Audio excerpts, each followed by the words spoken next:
leitores, sejam muito bem-vindos. Mais um encontro nosso aqui com a Palavra de Deus, mais uma sala de leitura aberta. Para quem está conosco ao vivo, mais uma semana que se inicia e como é bom poder estarmos aqui juntos para lermos a Palavra de Deus, interpretarmos os textos, conhecermos melhor as histórias. Nesse momento estamos conhecendo a história do povo de Israel, o período em que os reis lideraram Israel, um período de monarquia, mas é claro, devendo se submeter a Deus como rei, como senhor, como orientador. E esse é o problema de alguns, Depois de Davi, como nós lemos até aqui, Davi andou perfeitamente diante de Deus, apesar de ter cometido ali um pecado, confessado, deixado e arrependido.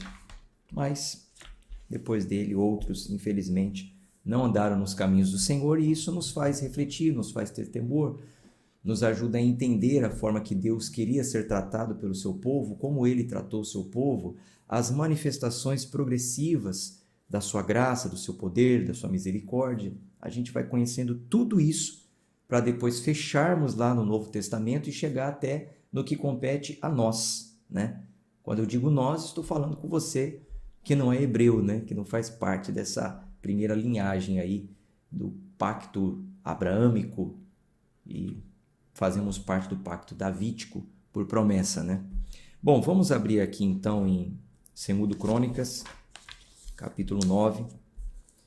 Se você é novo por aqui, se inscreve no canal, dá o seu joinha aí, ative as notificações. Isso faz parte, para o bom desenvolvimento do nosso clube. 2 Crônicas, capítulo 9. Nós estamos em um período assim mais dinâmico, da leitura, onde é mais um texto narrativo, histórico. Já lemos as mesmas histórias no livro dos reis, talvez aqui com algum acréscimo ou outro, mas nada que seja de difícil interpretação, então a gente até ganha um pouco de tempo nessas partes. Daqui a pouco virão outras mais difíceis, mais complicadas, então a gente precisa, no nosso plano, seguir. Tem dias que a gente lê 3 capítulos, tem dia que a gente lê 2, quando a coisa é mais profunda, outros a gente lê 5, quando é um texto mais tranquilo. Tá bom? Então vamos fazer uma oração. Pai, rendemos graças ao teu santo nome, porque o Senhor é muito bom e as tuas misericórdias duram para sempre. Agradecemos ao Senhor também por esse clube de leitura, por cada leitor que está aí do outro lado. Louvo e agradeço ao Senhor. Peço a Ti, Pai, que nos dê entendimento, sabedoria. Em nome de Jesus. Amém. 2 Crônicas, capítulo 9. E quando a rainha de Sabá ouviu sobre a fama de Salomão, ela veio em Jerusalém para provar Salomão com perguntas difíceis, com uma comitiva muito grande, e camelos que carregavam especiarias e ouro em abundância, e pedras preciosas. E quando ela chegou até Salomão, conversou com ele sobre tudo que estava no seu coração. E Salomão respondeu-lhe sobre todas as suas perguntas. E não houve coisa alguma ocultada da parte de Salomão que ele não lhe tenha contado. E quando a rainha de Sabá viu toda a sabedoria de Salomão, e a casa que ele havia edificado, e a carne da sua mesa, e o assentar dos seus servos, e o atendimento dos seus ministros, e as suas vestes, e também os seus copeiros e suas vestes, e a sua subida, pela qual ele subia até a casa do Senhor, não houve mais espírito nela. Quer dizer, ela ficou, boquiaberta. A expressão não houve mais espírito é aquela expressão quando a pessoa perde o ar.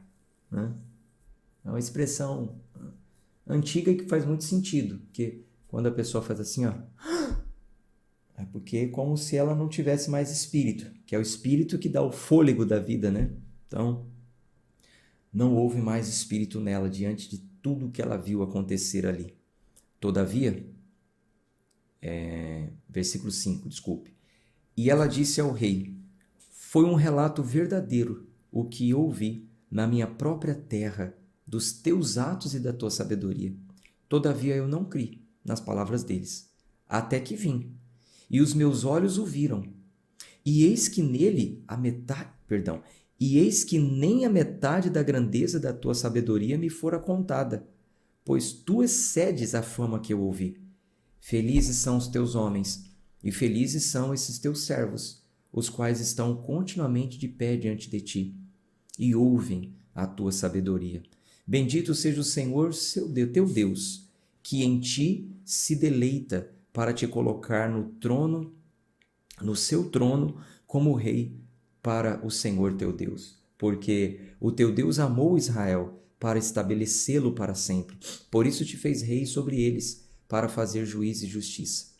E ela deu ao rei 120 talentos de ouro, e a especiaria em grande fartura, e pedras preciosas, e nunca houve tais especiarias como as que a rainha de Sabá deu ao rei Salomão. E também o servo de Hirão e os servos de Salomão, os quais trouxeram ouro de Ofir, trouxeram árvores de algumins e pedras preciosas. E o rei fez das árvores de algumins corredores de madeira para a casa do Senhor e para o palácio do rei, e harpas e saltérios para os cantores. E não houve nada semelhante dantes visto na terra de Judá. E o rei Salomão deu à rainha de Sabá todo o desejo dela, tudo o que ela pediu, além daquilo que ela trouxera ao rei. Assim, voltou ela e foi-se para a sua própria terra com seus servos. Ora, o peso do ouro que veio até Salomão em um ano era de 666 talentos de ouro, fora aquele que os vendedores ambulantes e mercadores traziam. E todos os reis da Arábia e os governadores da região traziam ouro e prata para Salomão. E o rei Salomão fez 200 broquéis de ouro batido, 600 shequels de ouro batido, e 600 shequels de ouro batido iam para cada broquel.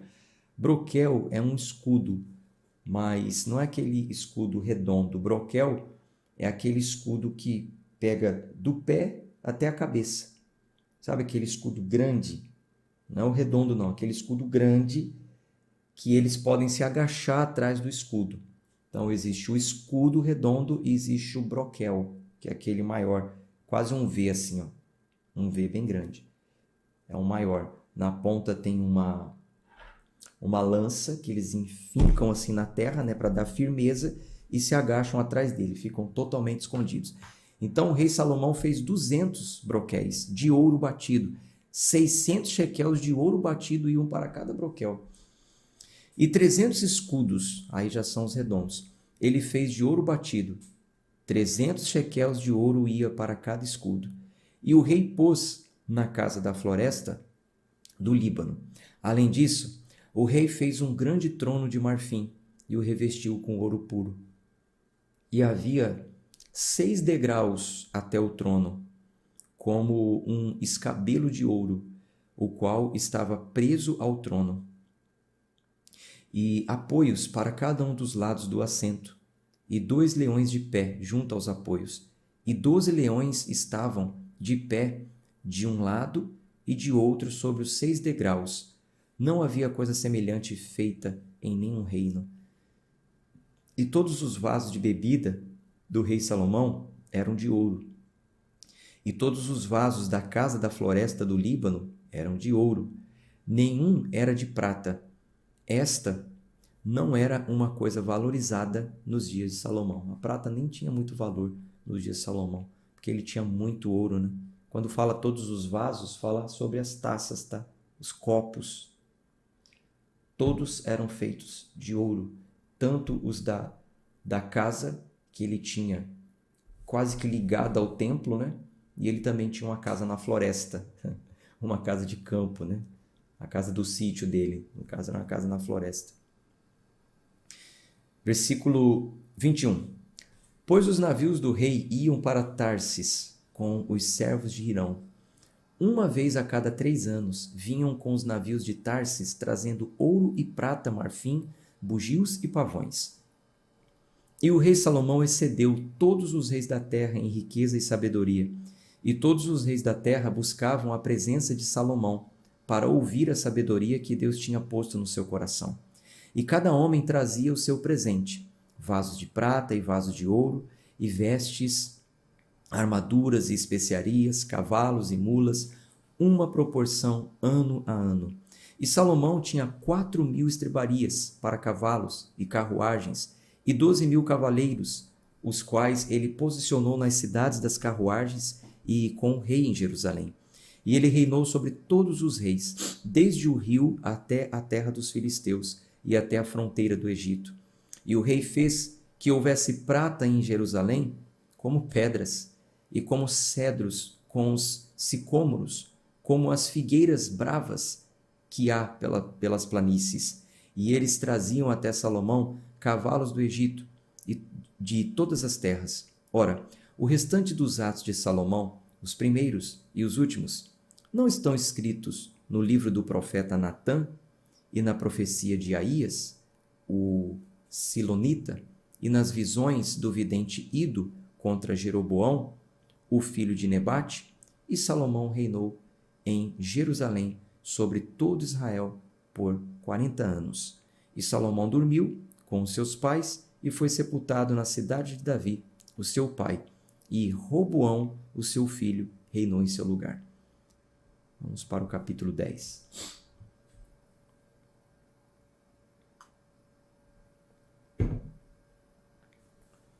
E Roboão foi até Siquém, pois todo Israel veio para fazê-lo rei. E Jeroboão, filho de Nebate, que estava então no Egito, para onde fugira da presença do rei Salomão, ouvindo isso, voltou do Egito.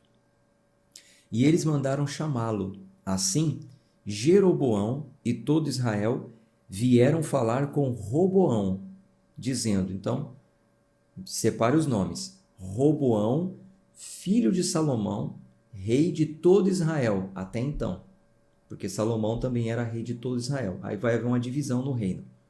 O nome do outro é Jeroboão. Jeroboão se reúne, quando fica sabendo que Salomão morreu, se reúne com algumas pessoas e vai até Roboão, filho de Salomão. Versículo 3. E eles mandaram chamá-lo. Assim, Jeroboão e todo Israel vieram falar com Roboão, dizendo: O teu pai fez nosso jugo doloroso. Agora, portanto, alivia tu, de alguma forma, a dolorosa servidão do teu pai e o jugo pesado que ele pôs sobre nós, e serviremos a ti. E ele lhes disse: Voltai a mim depois de 3 dias. E o povo partiu. Então Jeroboão junta uma comitiva, vai até o rei e pede alívio do encargo, alívio do tributo, do que foi imposto, para que eles fizessem e pagassem. Pediu alívio. E assim sendo, eles continuariam servindo o reino. E aí o que aconteceu? Roboão, filho de Salomão, pediu 3 dias para pensar e dar a resposta depois. Versículo 6.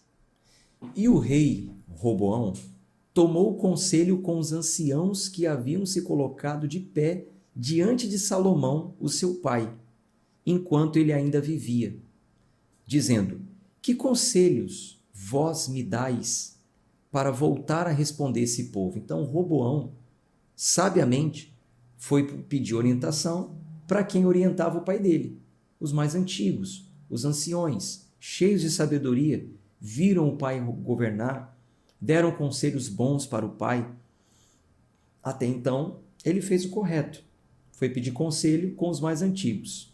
Veja a continuação da história.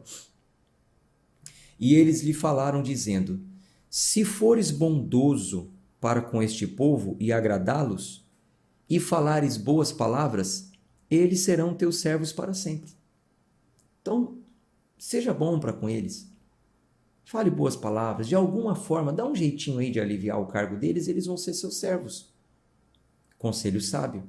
Versículo 8. Porém, ele abandonou o conselho que os anciãos lhe deram e tomou o conselho com os moços que haviam crescido com ele, que se punham de pé diante dele. Então ele foi tomar conselho com a garotada, né? Com a meninada, né? Com os amigos que cresceram junto com ele. E o que eles falaram? E ele lhes disse: que conselho me dais para que possamos voltar e responder a esse povo? O qual falou comigo, dizendo: alivia de alguma forma o jugo que teu pai pôs sobre nós. E os moços que haviam crescido com ele falaram-lhe, dizendo: assim responderás ao povo que falou contigo, dizendo: o teu pai fez o nosso jugo pesado, mas tu... vai dizer assim, respondendo assim: assim responderás ao povo que falou contigo, dizendo: o teu pai fez o nosso jugo pesado, mas faz tu com que ele seja, de algum modo, mais leve para nós. Assim dirás a eles: o meu dedo mínimo será mais grosso do que os lombos do meu pai. Pois, enquanto meu pai colocou um jugo pesado sobre vós, eu porei mais para o vosso jugo. O meu pai vos castigava com chicotes, mas eu vos castigarei com escorpiões.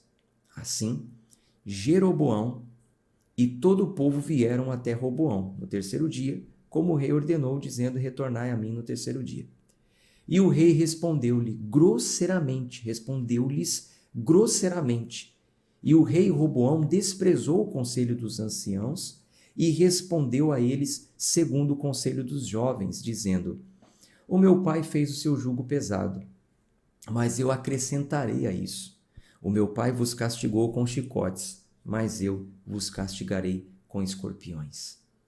Punho de ferro, né? Assim, o rei não atentou ao povo, porque a causa era de Deus, para que o Senhor pudesse cumprir a sua palavra, a qual ele falou pela mão de Aías, o Silonita, a Jeroboão, o filho de Nebate. Então, isso aqui que ele falou para Jeroboão, nós lemos lá no livro dos reis. Nós lemos nos livros dos reis que esse profeta, ele diz que Jeroboão ia fazer uma coisa terrível com Israel. Jeroboão, até então, nem acreditava. Mas aí, Jeroboão foi, matou sufocado, né? O rei dele, o líder dele, e vai fazer um monte de, desculpa a palavra, um monte de desgraça. Vai tomar o trono, Israel vai ser dividido. Então, o que suscitou essa ira em Jeroboão, nós estamos lendo aqui. Porque Roboão, ele foi mal, ele não atendeu a voz do povo. Mas, gente, tudo isso fazia parte de um plano de Deus, de um propósito, e o que ele tinha falado também para Salomão. Porque Salomão abandonou o Senhor. Então Deus ele falou: olha, porque você fez isso, você vai perder o reino. Mas tudo bem, por amor ao teu pai Davi, não vai ser enquanto você estiver vivo. Mas vai ser para a tua descendência. Vai perder o reino vai ser dividido. Porém, vai continuar reinando em Judá. Porque foi prometido a Davi que nunca faltaria rei da linhagem dele. Então Israel, todo o território de Israel é dividido. De um lado Judá, do outro lado as outras tribos reinadas por Jeroboão, a princípio. Vamos continuar lendo para entender melhor a história, apesar da história ser repetida, né? Mas a repetição é boa, que faz a gente entender bem. Versículo 16. E quando todo Israel viu que o rei não quis ouvir a eles, o povo respondeu ao rei dizendo: que parte temos nós com Davi? Então, todo o povo de Israel, das outras tribos, falaram: não temos parte então com Davi, que é de Judá. Já que é assim, vamos nos dividir. E nós não temos herança alguma no filho de Jessé, Davi. Que cada homem para a sua tenda, ó Israel. E agora, Davi, olha pela sua própria casa. E agora Davi olha pela sua própria casa. Então, eles deram um grito ali de independência. Falou: Israel, cada um agora para a sua casa. Não temos mais parte com Davi, que o filho de Jessé, que a casa de Davi, olhe para a sua própria casa, cuide da sua casa e nós vamos cuidar da nossa tribo. Não temos mais aliança com a casa de Davi, que seria a tribo de Judá. Assim todo Israel foi para as suas tendas. Porém, quanto aos filhos de Israel que habitavam nas cidades de Judá, Roboão reinou sobre eles. Então, Roboão, filho de Salomão, que é filho de Davi, reinou Judá. Então o rei Roboão enviou Adorão, que estava sobre o tributo, e os filhos de Israel o apedrejaram com pedras de modo que morreu. Então Roboão achou que ainda podia cobrar tributo deles e mandou aquele que cobrava: vá lá, o Adorão, cobrar o tributo das outras tribos. Aqui não, né? Disseram. E apedrejaram e mataram o cobrador de impostos, Roboão. Porém, Roboão não, desculpe, Adorão. Porém, o rei Roboão apressou-se em subir na sua carruagem e fugiu para Jerusalém. E Israel se rebelou contra a casa de Davi até esse dia. Capítulo 11. E quando Roboão chegou a Jerusalém, ele reuniu da casa de Judá e de Benjamim 180 mil homens escolhidos, os quais eram guerreiros para lutar contra Israel, para que pudesse trazer o reino de volta para Roboão. Porém, a palavra do Senhor veio a Semaías, o homem de Deus, dizendo: fala a Roboão, o filho de Salomão, rei de Judá, e a todo Israel em Judá e Benjamim, dizendo: assim diz o Senhor, não subireis, nem lutareis contra os vossos irmãos. Retornai cada homem à sua casa, porque isso provém de mim. E eles obedeceram às palavras do Senhor e desistiram de ir contra Jeroboão.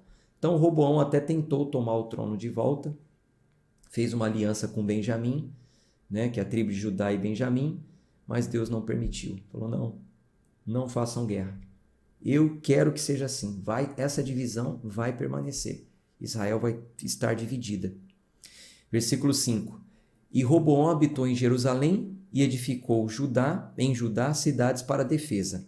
E ele edificou a Belém, e a Etã, e a Tecoa, e a Bet-zur, e a Socó, e a Adulão, e a Gate, e a Maressa, e a Zife, e a Adoraim, e a Laquis, e a Azeca, e a Zorá, e a Ijolon, e a Hebron, as quais estão em Judá e em Benjamim, cidades fortificadas.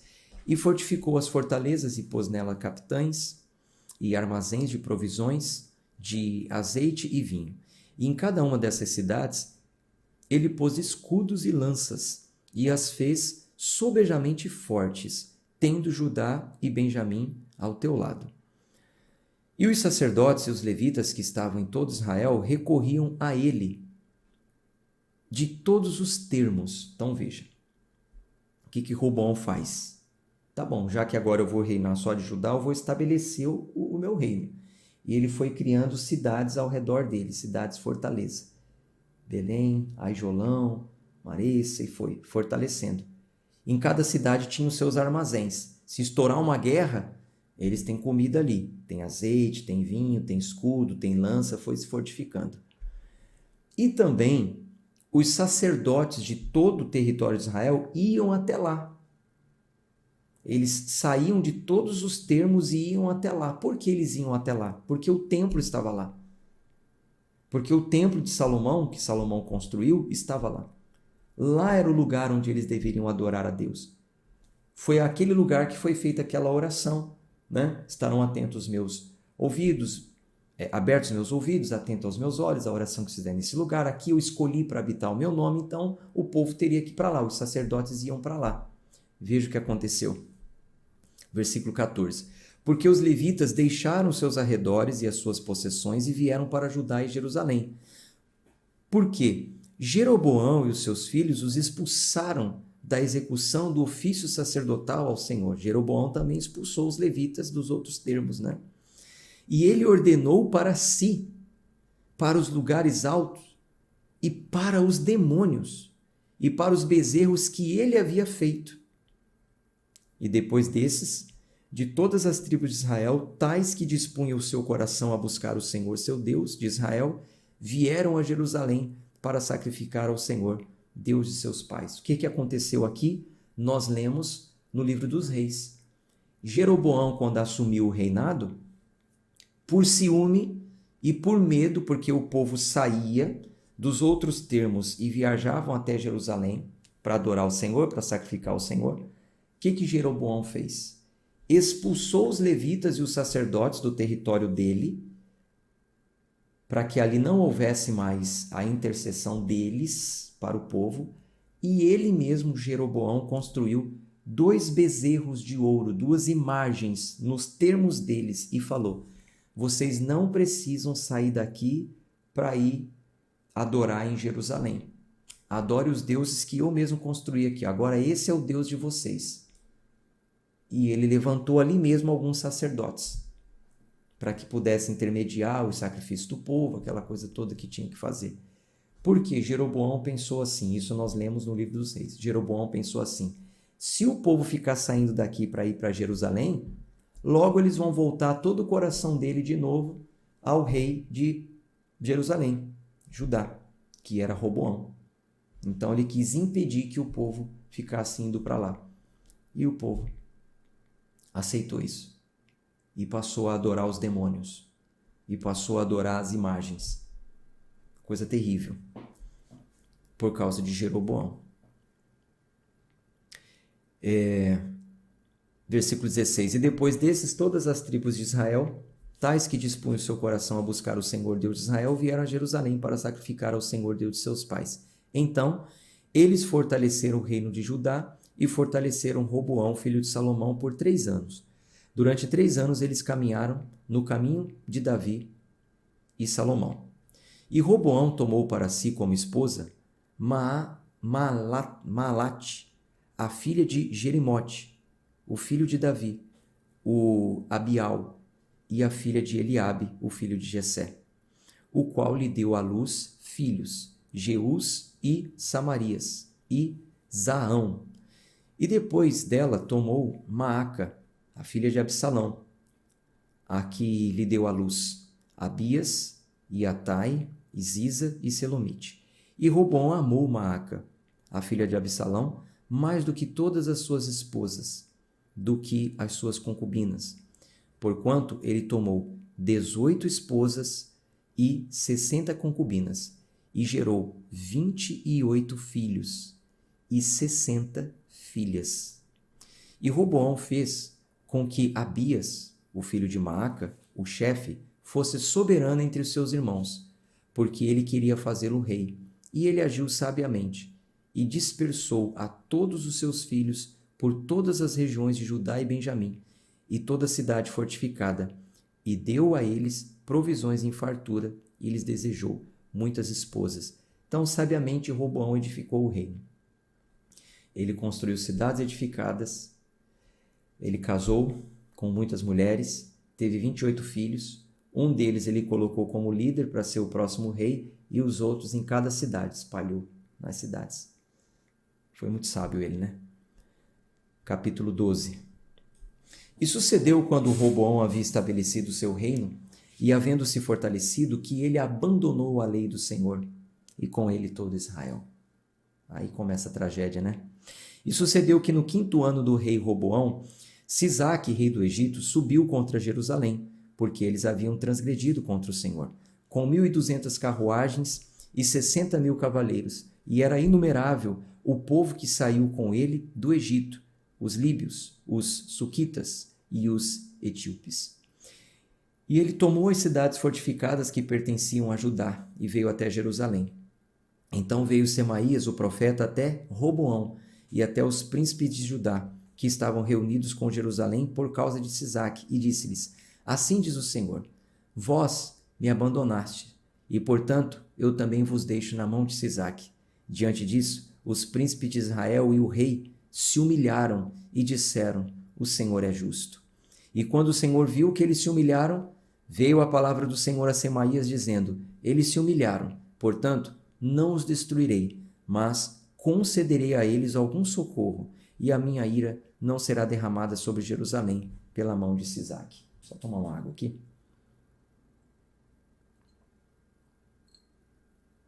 Então, o Velho Testamento nos mostra a maneira que Deus disciplinou o povo. A forma que ele conseguiu cumprir a promessa de que guardaria um povo para ele, apesar dos seus pecados. Então, estava tudo bem.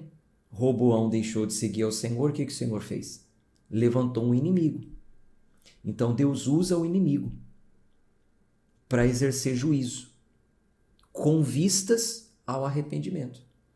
Então, porque eles se arrependeram, então Deus proveu algum socorro. E nos dias de hoje, deixa eu dar uma pausa aqui e conversar com vocês. Senão a gente fica só lendo e fica meio frio, né? Nos dias de hoje, como isso funciona? Eu já falei isso aqui na leitura, hein? Já falei. Então, antigamente, quando o povo estava se desviando do Senhor, Deus permitia inimigos para castigar aquele povo, para ver se aquele povo despertava e se voltava para ele. E hoje, o que Deus permite no nosso meio para provar quem é crente de verdade e quem é falso crente? Escreva nos comentários aí. Agora eu quero ver. Agora eu quero ver quem está aplicado na leitura. Escreva nos comentários. O que Deus permite para ver se a pessoa desperta e se volta para ele. Eu dei uma dica aí. Vou dar de novo a dica. Falso crente e crente verdadeiro. Então, o povo aqui tinha deixado, né? Tinha se corrompido. Não estava cumprindo a palavra. Então, Deus permitia um inimigo, oprimia aquele povo para ver se o povo se arrependia. E arrependendo-se, então tinha perdão, livramento, socorro. Se você não sabe, coloca nos comentários. Não sabe. Se você não lembra, coloca assim, não me lembro. Não tem problema. Mas diga aí, coloca aí alguma coisa.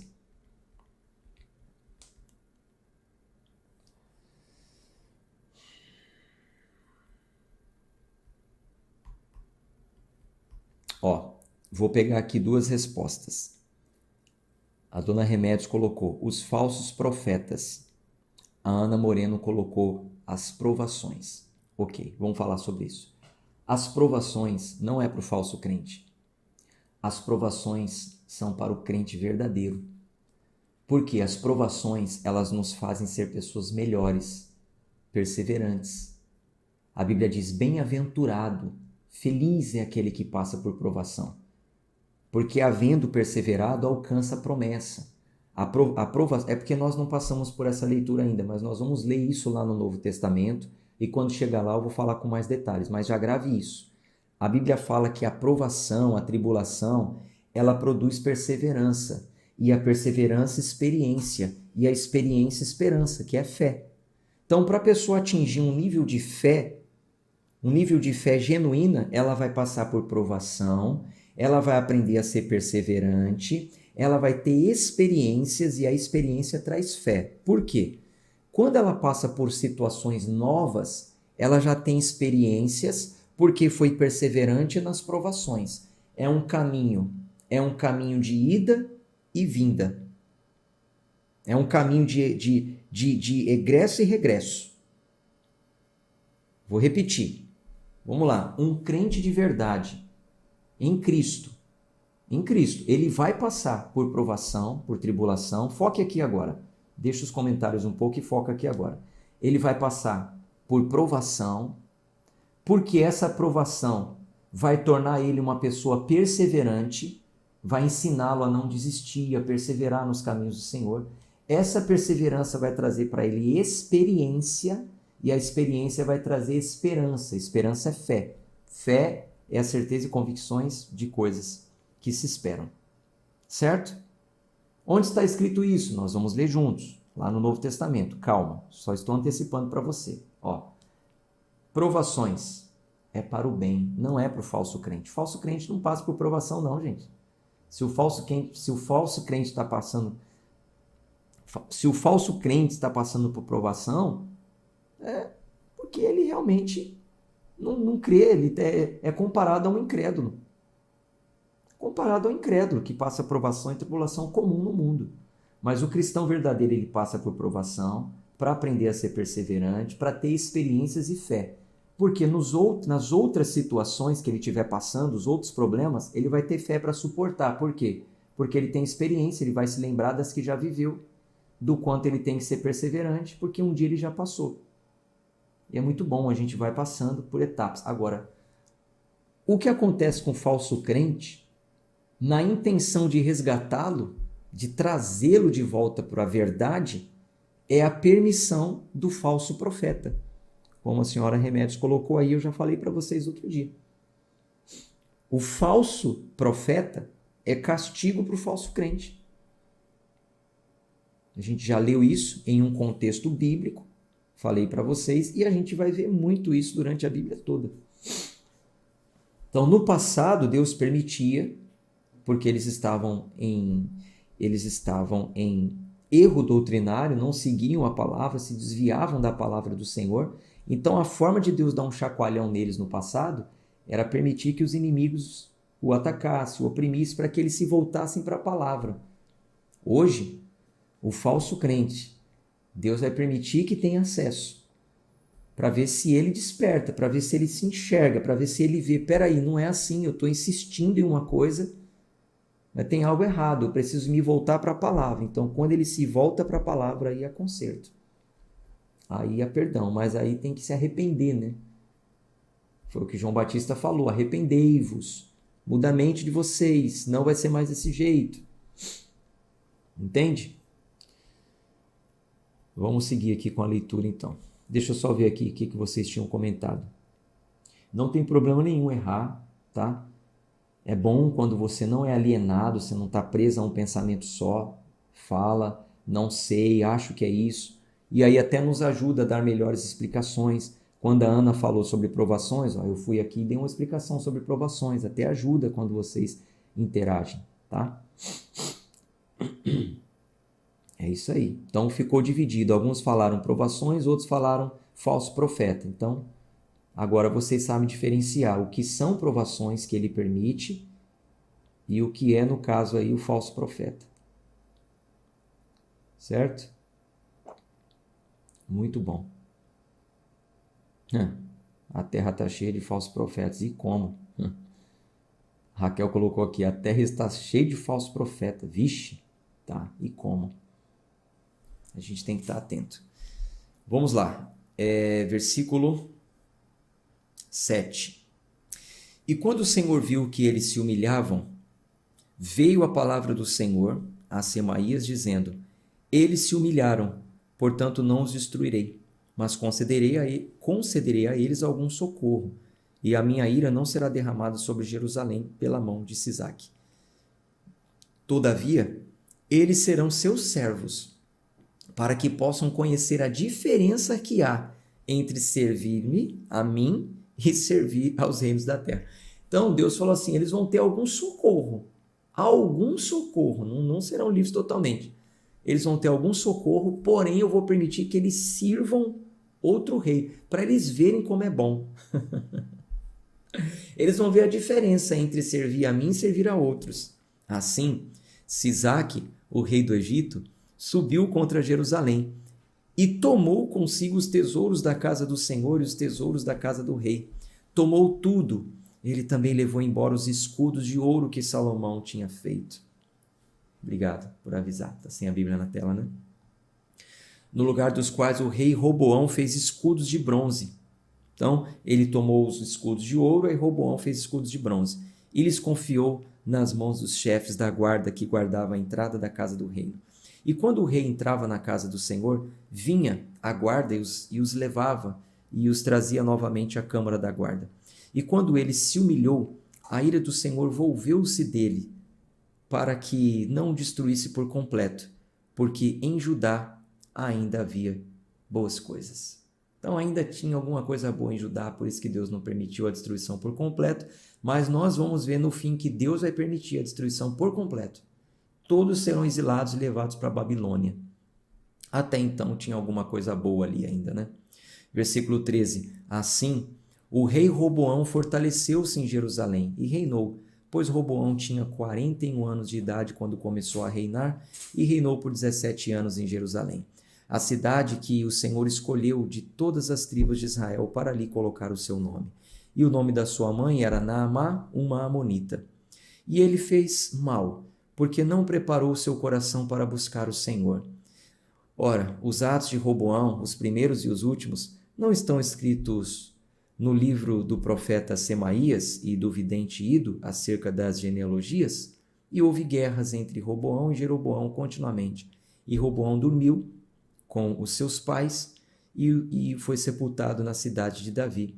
E Abias, o seu filho, reinou em seu lugar. Olha, quando fala assim, ora, os atos de Roboão não foram escritos por Semaías e por Ido, aí no capítulo anterior, ora, esses atos de Salomão não foram escritos por Natã. O que é isso? Isso é um compilado que nós já lemos. Lembra que na visão panorâmica de 1º e 2º Reis eu disse que não teria como afirmar quem era o autor daqueles livros?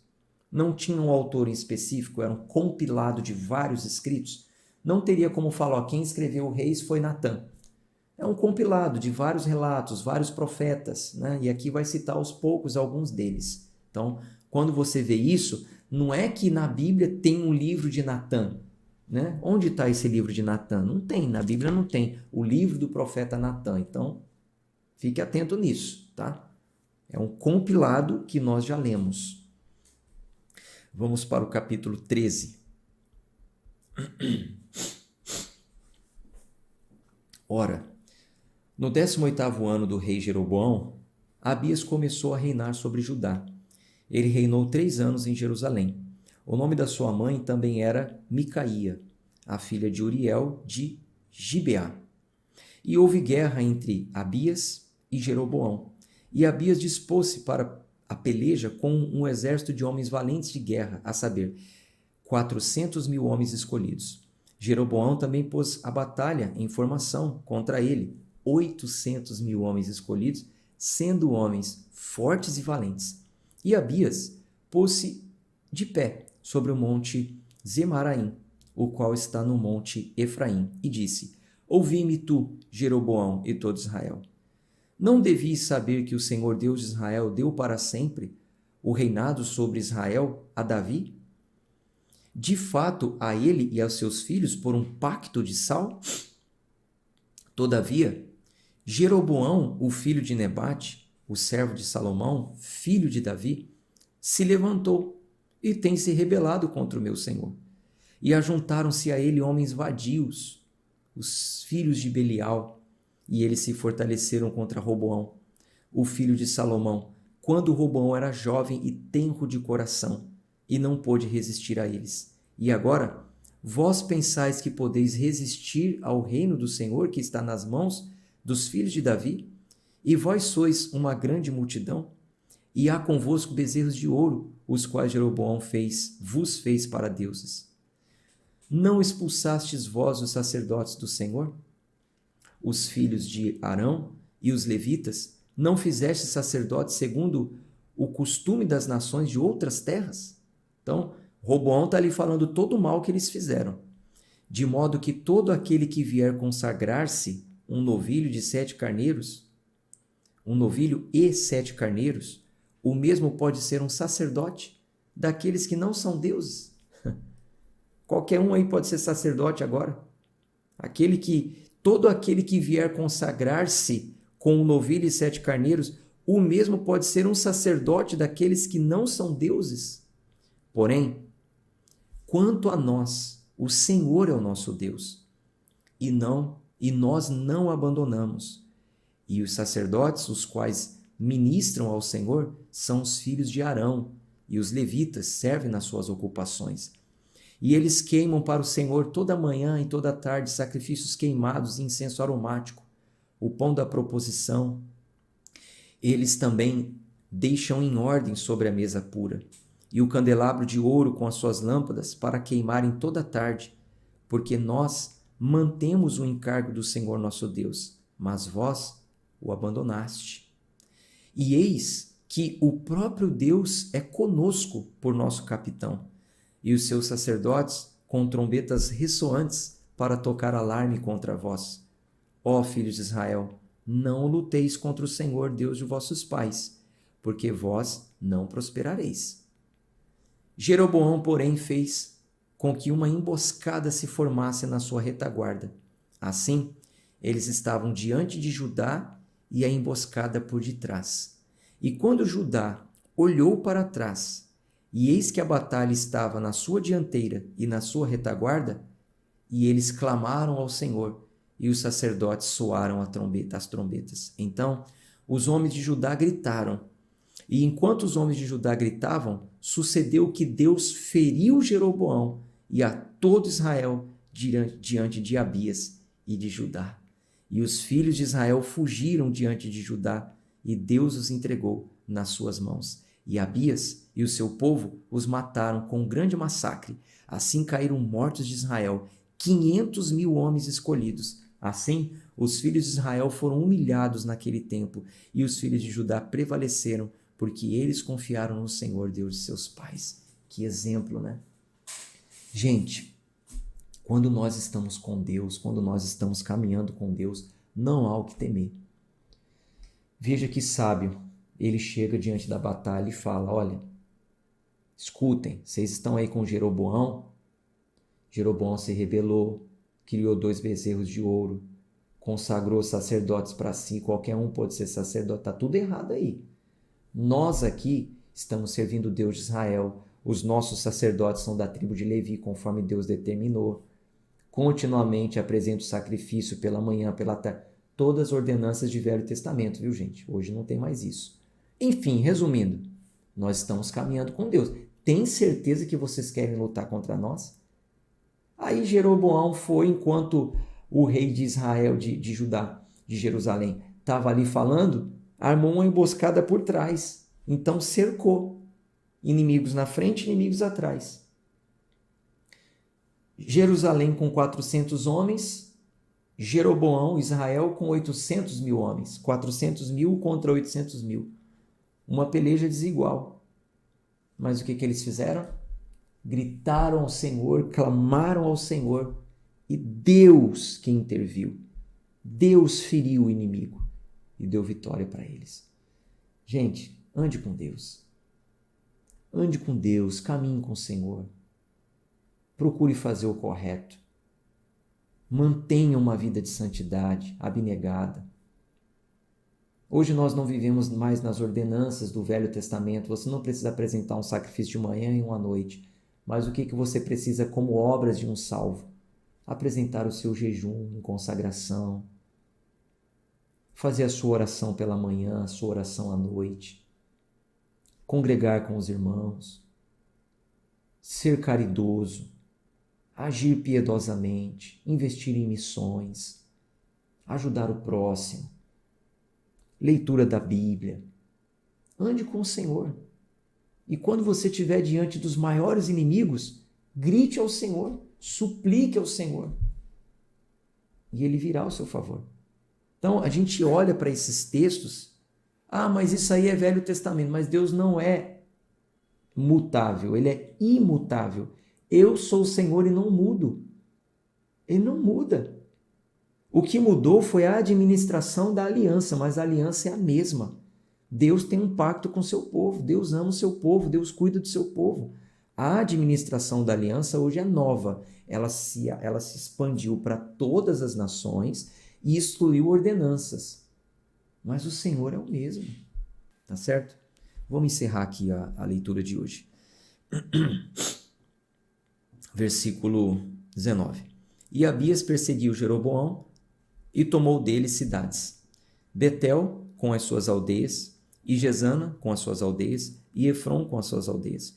Jeroboão não voltou a recuperar a força nos dias de Abias, e o Senhor o feriu, e ele morreu. Abias, porém, tornou-se poderoso e se casou com 14 esposas e gerou 22 filhos e 17 filhas. 16 filhas. E o restante dos atos de Abias e os seus caminhos e os seus dizeres estão escritos na história do profeta Ido. Tá bom? Vou ficando por aqui na leitura de hoje. Deixo para você um abraço de fé e força. Até amanhã, se Deus quiser. Tchau, tchau.